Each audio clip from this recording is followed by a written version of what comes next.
Sudan is mourning its dead after the military junta crushed the camp that protesters saw as a symbol of the revolution. Dozens were killed and injured in hours of violence that saw troops open fire on unarmed demonstrators and in hospitals in Khartoum and beyond. The military says it will investigate.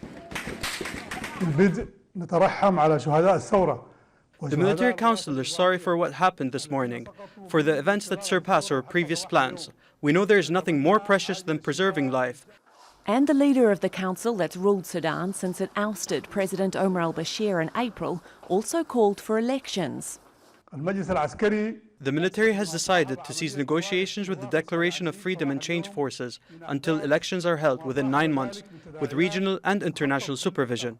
All those from the previous regime who've committed crimes will come before the courts. But protesters want the military to hand over power to civilians immediately, especially after Monday's crackdown.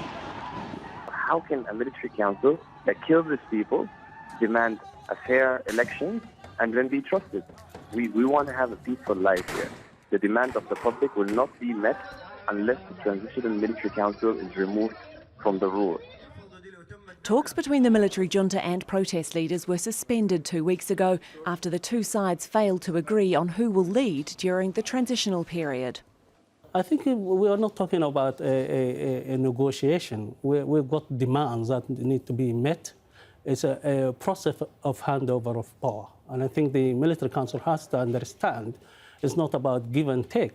This is a demand from the people who led the revolution. With hundreds of protesters arrested and the internet cut, many are sceptical about the junta's agenda and willingness for change.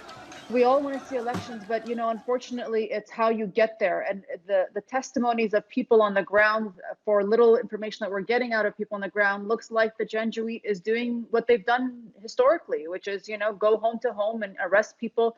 So, I have to ask, who's going to be left to stand for election? That's the big issue. And who's going to be allowed to stand for election? The army says the only way out of the crisis is through the ballot box, but protesters are vowing to keep up the pressure with mass demonstrations and a general strike. Alexi, Al-Jazeera.